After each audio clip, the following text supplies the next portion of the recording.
Hello everyone, welcome to learn with पाली।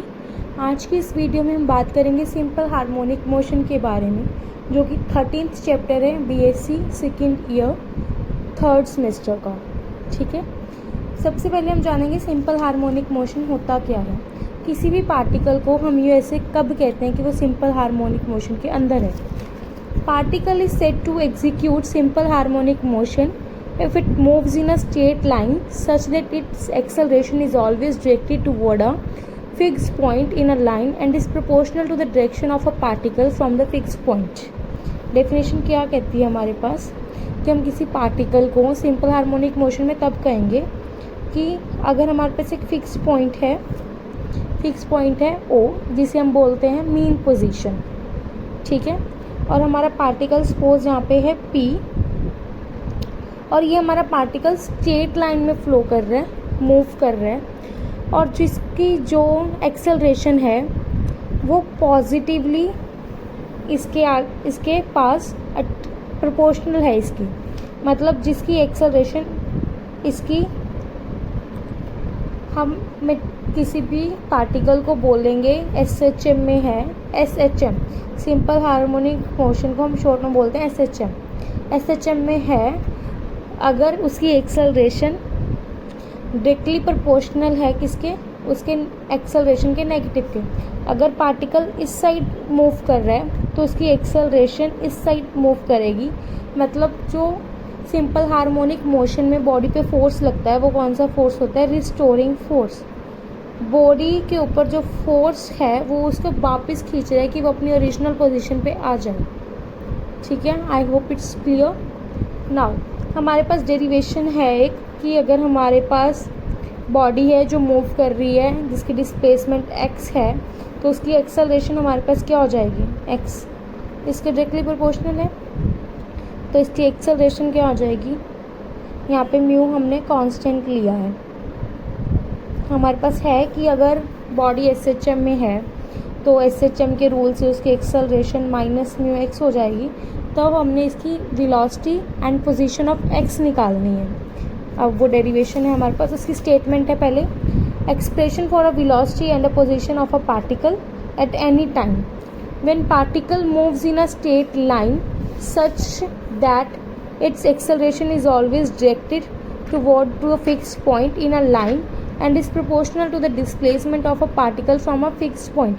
आप देख रहे होंगे जो इन्होंने कंडीशन दी है पार्टिकल की वो SHM है, वहाँ से हमारे पास क्या हो जाएगा कि जो हमारी एक्सेलरेशन है वो माइनस म्यू x के इक्वल आ जाएगी। बट हमें at the point exam point of view से हमें पूरी लाइंस भी पता होनी चाहिए हमने क्या लिखनी है, तो उसके अकॉर्डिंग हमने पहले वही सेम डायग्राम बनाया अपना। वेलोसिटी v जा रही है, डिस्प्लेसमेंट x ली, extreme position A1 and A है, मेन पोजिशन O है। अब हमने इसको वही लिखना है सारा। Let O be a fix point in line A1 OA and P denotes particle after time t from O moving with velocity v in positive direction from O to A। O to A positive है, O to A1 negative है, और हमने positive direction consider की है। Let OP is equal to x है, then F हमारा क्या हो जाएगा, हम एक्सेलरेशन को F से डिनोट करते हैं मैथमेटिक्स में। Then F is equal to mu x where mu is a constant. हमें पता है कि एक्सेलरेशन है वो ऑपोजिट डायरेक्शन में एक्ट करेगी, जिस डायरेक्शन में x इंक्रीज कर रहा है उससे ऑपोजिट में, तो हमारी जो एक्सेलरेशन है वो माइनस म्यू x हो जाएगा म्यू x से। अब हम सब जानते हैं कि हम एक्सेलरेशन f जो कि है हमारे पास dv/dt, हम इसको dx से अगर मल्टीप्लाई एंड डिवाइड कर दें तो हमारे पास dx/v, इसको हम क्या लिख सकते हैं, v dv/dx। वही मैंने यहाँ पे लिखा है, v dv/dx is equal to minus mu x। इस इक्वेशन को मैंने 1 लेट किया। अब हम वेरिएबल सेपरेशन लगा देंगे तो हमारे पास क्या बन जाएगा, v dv minus x dx mu, और इसके ऊपर अब इंटीग्रेशन लगाई तो v²/2 is equal to minus mu x²/2 plus c1। अब हमें पता है कि एक्सट्रीम इज इक्वल टू 0 हो जाएगा, एक्सट्रीम पोजीशन के ऊपर x is equal to a and v हमारा बॉडी रेस्ट पे आ जाएगी तो 0। हमने इस वैल्यू को इक्वेशन 2 में पुट किया, जो हमारी इक्वेशन आई थी इंटीग्रेशन के बाद, वहाँ से हमारे पास कांस्टेंट की वैल्यू आ गई। समझ आया यहाँ तक? उसके बाद हम इस कांस्टेंट की वैल्यू को इंटीग्रेशन वाली वैल्यूज़ में पुट करेंगे, देन हमारे पास v की इक्वेशन आ गई। v की इक्वेशन क्या आया? v² is equal to minus mu x² plus half mu a²। यहाँ से v² की वैल्यू आ गई म्यू a² माइनस x², और v क्या आ गया? Plus minus √mu √a² minus x²। हमें पता है कि p पॉजिटिव की तरफ मूव कर रही है, तो हमारी नेगेटिव वैल्यू रिजेक्ट हो जाएगी। हमारे पास v की वैल्यू क्या आ गई? Plus √mu √a² minus x²।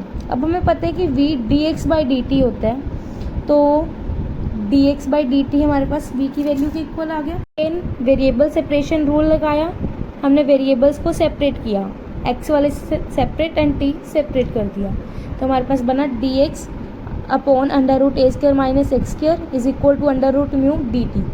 दोबारा इंटीग्रेशन की, हमें पता है साइन इनवर्स एक्स ए, इसकी इंटीग्रेशन साइन इनवर्स एक्स से होता है। साइन इनवर्स एक्स ए का डेरिवेटिव क्या होता है? 1 upon √a² minus x² dx।